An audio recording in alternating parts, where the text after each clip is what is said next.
नमस्कार दोस्तों, ओम श्री गणेशाय नमः।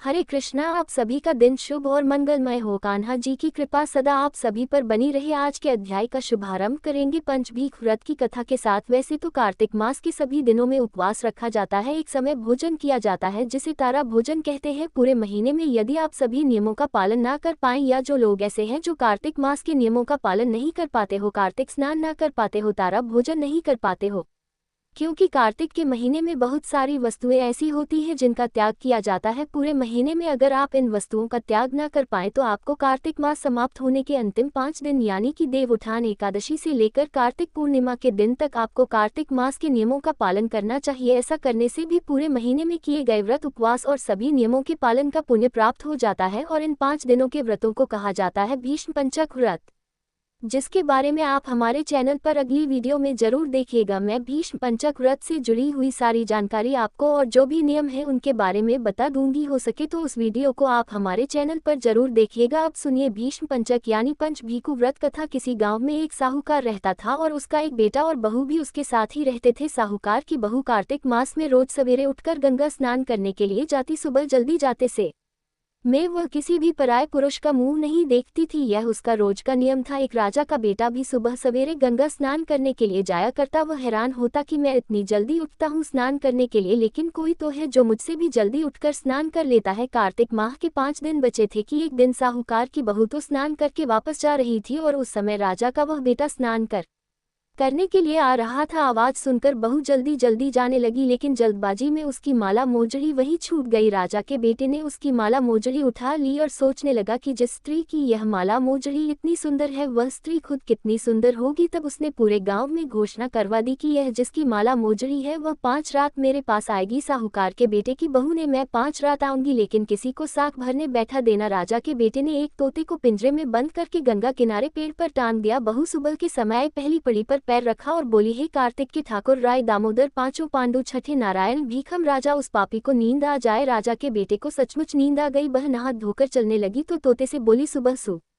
तेरे गल डालूंगी हीरा, मेरी साख भरियो वीरा। सुनकर सुवा यानी तोता बोला कि कोई वीर भी साख भरता है क्या? वह फिर बोली, सुबह सुबह सुबह तेरे पग घालू किया नेवर, साख भरियो मेरे देवर। सुबह ने कहा, ठीक है भाभी, मैं तेरी साख रखूंगा। वह तो कहकर चली गई। राजा का बेटा हड़बड़ा कर उठा और सुबह से पूछा, सुबह सुबह वह आई थी, कैसी थी बताना। तो सुबह बोला, आभा किसी बिजली होली, किसी झलकेला, किसी कामिनी गुलाब का सा रंग। अगले दिन राजा के बेटे ने सोचा कि आज तो मैं अपनी अंगुली में चीरा लगाकर बैठूंगा, इससे मुझे नींद नहीं आएगी। अगले दिन वह राजकुमार अपनी अंगुली को चीरकर लेट गया। अब साहूकार की बहू आए और भगवान से उसी तरह प्रार्थना करने लगी और उसकी प्रार्थना करने पर राजकुमार को पहले दिन की तरह फिर से नींद आ गई। अब वह तो स्नान करके फिर से वापस चली गई। जागने पर राजकुमार ने तोते से फिर पूछा, सुबह सुबह वह आई थी क्या? तोते ने फिर से वही बात दोहरा दी। अब राजकुमार बोला कि आज तो मैं रात में आंखों में मिर्ची डालकर बैठूंगा। रात में वह सचमुच अपनी आंखों में मिर्ची डालकर ही बैठ गया। साहूकार की बहू फिर आई, फिर से प्रार्थना की जिससे राजकुमार को फिर से नींद आ गई। अब राजकुमार ने तोते से बहू के आने की बात पूछी, उसने फिर से वही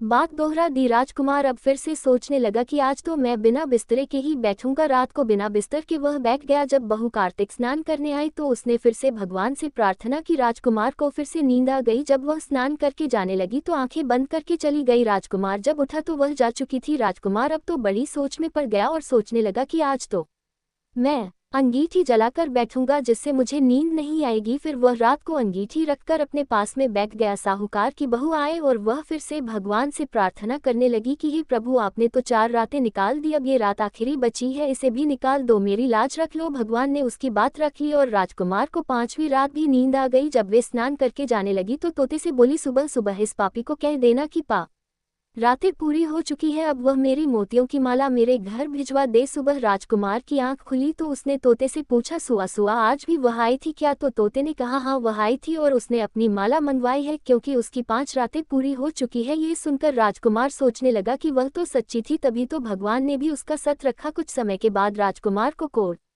हो गया। राजा ने ब्राह्मण को बुलवाकर पूछा कि मेरे बेटे का शरीर क्यों जल रहा है? ब्राह्मण ने विस्तार से सारी बात राजा को बता दी कि इसने क्या किया था। ब्राह्मण ने कहा कि इसने पतिव्रती स्त्री पर बुरी नजर डाली, इसलिए इसे ये रोग हो गया है। राजा ने इसके ठीक होने का कोई उपाय पूछा तो वह ब्राह्मण कहने लगा कि उस साहूकार की बहू को अगर यह अपनी धर्म बहन बना ले और रोज उसके जल से यह स्नान करे तब तो ये ठीक हो सकता है। राजा साहूकार की बहू की माला लेकर साहूकार के घर गया और बोला कि यह माला आपकी पुत्र वधू की है, आप इसे ले लीजिए और कृपा कर अपनी बहू के नहा हुए जल से मेरे बेटे को नहला दीजिए। साहूकार बोला कि मेरी बहू तो किसी पराया पुरुष का मुंह तक नहीं देखती, आप उसे इस नाली पर बिठा दीजिए। जब वह ऊपर नहाए की आई तब नीचे इस नाली के पानी से आपका पुत्र स्नान कर लेगा। राजकुमार ने वैसा ही किया और कुछ समय के बाद उसका शरीर चंदन सा स्वस्थ हो गया है। पंच भीखु देवता, जैसे आपने साहूकार की पुत्र वधू का सत रखा वैसे ही सभी का रखना। पो नहाय पड़वा नहाय 5 रतन पंच तीरथ पंच भीखम नहाय 1 टका। मेरी गांठ में सुनियो रघुराय, आधे का लाए अवला आधे की राय राय दामोदर सावला।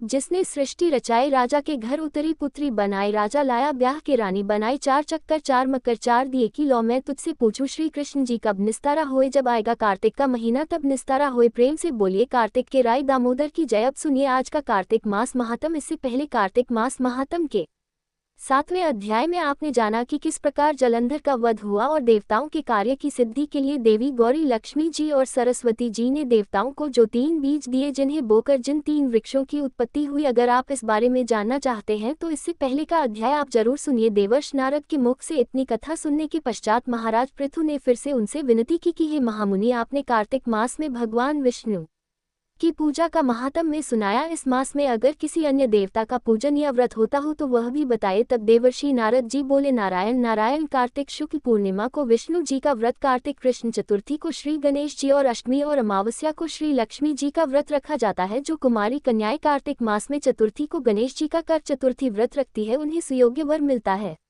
अगर विवाहित स्त्री इस व्रत का पालन करे तो उसका सुहाग अटल रहता है। प्रातःकाल स्नानादि से निवृत्त होकर चंदन आदि से श्री गणेश जी का पूजन करे, फिर सायंकाल गणेश जी का पूजन करके चंद्रमा उदय होने पर चंद्रमा को अर्घ्य दे, फिर उत्सव मनाते हुए भोजन करे। सद्भाव को अपने सुहाग की रक्षा करने के लिए यह व्रत अवश्य ही रखना चाहिए। कर चतुर्थी व्रत के महत्व का वर्णन करते हुए देवर्षि नारद ने कहा, हे राजा पथु, अब इस व्रत का एक इतिहास सुनाता हूँ, ध्यानपूर्वक सुनो। भद्रावती नगरी में सुधर्मा नाम का एक राजा था। उसके रविदत्त, सुशर्मा, जय शर्मा और सुशोभन नाम के 4 पुत्र और वीरमती नाम की कन्या थी। सुधर्मा ने अपनी कन्या का विवाह देवव्रत के साथ कर दिया था। वे दोनों प्रेम पूर्वक रहने लगे। एक दिन अचानक घर पर सांप के द्वारा काटे जाने से देवव्रत की मृत्यु हो गई। ये देख वीरमती जोर जोर से रोने चिल्लाने लगी। उसकी आवाज और उसका रोना सुनकर उसके माता पिता, चारों भाई और पूर्ववासी भी वहां पर आ गए और देवव्रत को मरा हुआ देखकर समस्त नगर दुख के सागर में डूब गया। उसी समय दुखों को दूर करने वाले महर्षि पुलत मुनि अचानक वहां आ पहुंचे। राजा ने हाथ जोड़कर विनय पूर्वक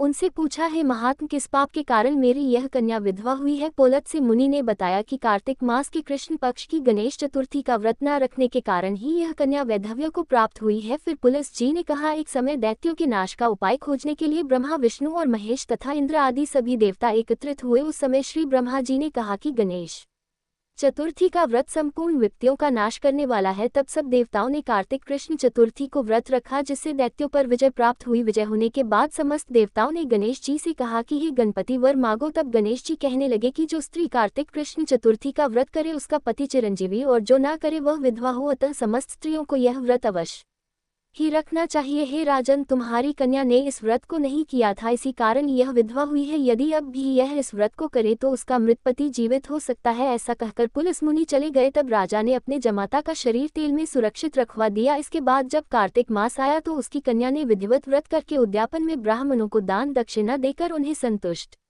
किया, जिसके प्रभाव से उसका मृत पति पुनः जीवित हो गया। नारद जी कहते हैं, हे राजा पृथु, सौभाग्यवती स्त्रियों को अपने सुहाग की रक्षा और संतान प्राप्ति के लिए यह व्रत अवश्य ही रखना चाहिए। इसके आगे का वृतांत आप सभी अगले अध्याय में सुनिए। अब सुनिए श्री तुलसी चालीसा पाठ और तुलसी माता की आरती। जय जय तुलसी भगवती सत्यवती सुखदनी, नमो नमो हरि प्रेसी श्री वृंदावन खानी, श्री हरि शीश विरज देहु अमर व अम जनहित। हे वृंदावनी, अब न करहु विलम्ब, धन्य धन्य श्री तुलसी माता, महिमा अगम सदा श्रुति गाता। हरि के प्राण हो से तुम प्यारी, हरि हेतु कीन हो तब भारी, जब प्रसन्न है दर्शन दीन हो तब कर जोड़ी विनय उस कीन हो। हे भगवंत कंतमम हो दीन जानी जानी, छाड़ 6 सुनी लक्ष्मी तुलसी की बानी। दिन हो श्राप कत पर आनी, उस योग्य वर्मा गन हारी हो विटप तुम जड़ तनु धारी। सुनी तुलसी ही श्रप ते ही ठामा करहु वास, नीचल धामा दियो वचन हरि तब तत्काला सुनहु सुमुख जानी। हो बेहाला समय पाई यो रोपाती तोरा पूजही आस, वचन सत मोरा तब गोकुल मह गोप सुदामा तासु भाई। तुलसी तबामा कृष्ण रास लीला के माही।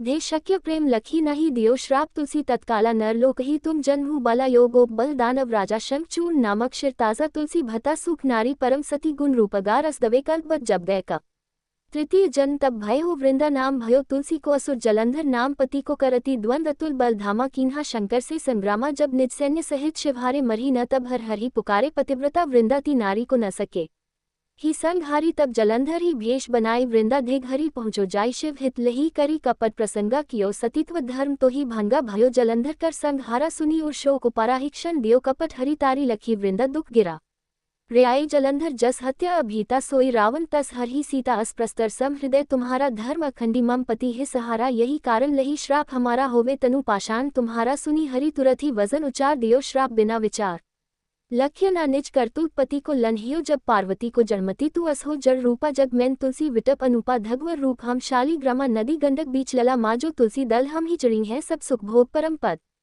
है बिनु तुलसी हरि जलत शरीरा अतिशय उत्त शीश और पीरा जो तुलसी दल हरि शिर धारित सो सहस्त्र घट अमृत दारित तुलसी हरि मन रंजन हारी रोग दोष दुख भंजन हारी प्रेम सहित हरि भजन निरंतर तुलसी राधा में नाही अंतर व्यंजन हो 56 हो प्रकारा बिन तुलसी दल न हरि प्यारा सकल तीरथ तुलसी तरु छाही लह मुक्ति जन संशय नाही कवि सुंदर एक हरि गुण गावत तुलसी निकट सहस गुण पावत बसत निकट दुर्वासा धामा जो प्रयास ते पूर्व ललामा पाठ कर ही जो नित नर नारी हो ही सुख भाष हित त्रिपुरारी तुलसी चालीसा पढ़ तुलसी तरु ग्रह धारी दीप दान करी पुत्र फल पाओ बम नारी सकल दुख दरिद्र हरि हार हुए परम प्रसन्न आशय धन जन लही कर बसी पूर्ण अत्र लाही अभिमत फल जगत महिला ही पूर्ण सब काम जद लही तुलसी तह सहस बसी हरिराम तुलसी महिमा नाम लग तुलसी सोत सुख राम मानस 40 रचो जगमग तुलसीदास प्रेम से बोलिए तुलसी महारानी की जय तुलसी महारानी नमो नमो हर की पटरानी नमो नमो तुलसी महारानी नमो नमो धन्य तुलसी पूर्ण तप कीनो शालिग्राम बनी पटरानी नमो नमो तुलसी महारानी नमो नमो हर की पटरानी नमो नमो जाके पत्र मंजरी कोमल श्रीपति कमल चरण लपटा नहीं नमो नमो तुलसी महारानी नमो नमो हरि की पटरानी नमो नमो कौन महीने बोई रानी तुलसा कौन महीने हयाली नमो नमो तुलसी महारानी नमो नमो हर की पटरानी नमो नमो कौन महीने हुई तेरी पूजा कौन महीने हुई पटरानी नमो नमो तुलसी महारानी नमो नमो आषाढ़ मास में बोई रानी तुलसा सावन महीने हुई हरियाली नमो नमो तुलसी महारानी नमो नमो हरि की पटरानी नमो नमो कार्तिक मास में हुई तेरी पूजा मंगसिर मास हुई पटरानी नमो नमो तुलसी महारानी नमो नमो हर की पटरानी नमो नमो धूप दीप नैवेद्य आरती पुष्पन की वर्षा बरसानी नमो नमो तुलसी महारानी नमो नमो हर की पटरानी नमो नमो 56 भोग 36 व्यंजन बिन तुलसी हरि एक न मानी नमो नमो तुलसी महारानी नमो नमो हर की पटरानी नमो नमो जो तुलसी को सवेरे गाए श्री कृष्ण के दर्शन पा नमो नमो तुलसी महारानी नमो नमो हर की पटरानी नमो नमो जो तुलसी को दोपहर गाए खीर खान का भोग लगाए नमो नमो तुलसी महारानी नमो नमो हर की पटरानी नमो नमो जो तुलसी को सांझ को गाए श्री कृष्ण की आरती तारे नमो नमो तुलसी महारानी नमो नमो हर की पटरानी नमो नमो जो तुलसी को रात को गाए श्री कृष्ण के चरण दबाए नमो नमो तुलसी महारानी नमो नमो हर की पटरानी नमो नमो सब सखी मैं तेरो यश गावे भक्ति दान दीज महा रानी नमो नमो तुलसी महारानी नमो नमो हर की पटरानी नमो नमो तुलसी महारानी नमो नमो हर की पटरानी नमो नमो। उम्मीद है आज की यह वीडियो आपको पसंद आई होगी। अगर अच्छी लगी हो तो वीडियो को लाइक करके हो सके तो शेयर भी जरूर कीजिएगा। धन्यवाद।